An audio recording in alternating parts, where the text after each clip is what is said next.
আসসালামু আলাইকুম, welcome to English learning booklet. আজকে আমরা শিখব difference between here and listen.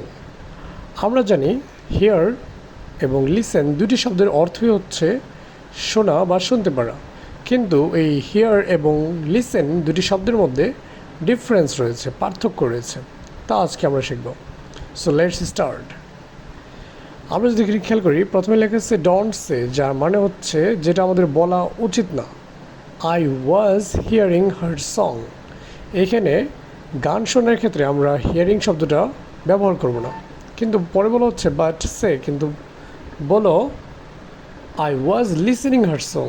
তাহলে এখানে হিয়ারিং শব্দটা ব্যবহার না করে লিসেনিং শব্দটা কেন ব্যবহার করতে হবে? কারণ হচ্ছে আমরা জানি হিয়ারিং শব্দ যার অর্থ হচ্ছে শুনতে পারা, কিন্তু এই হিয়ারিং মানে হচ্ছে যেটা মনোযোগ না দিয়েও শোনা যায় এমন কোনো কিছু। ওকে, কিন্তু আমরা জানি কোনো কিছু গান শুনতে গেলে আমরা অবশ্যই সেখানে কেয়ারফুলি মনোযোগের সাথে গানটা শুনি।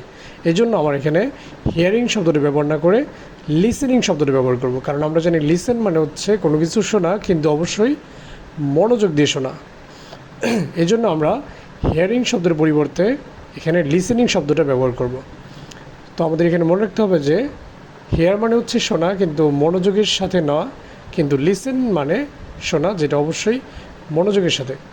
So thank you, happy learn.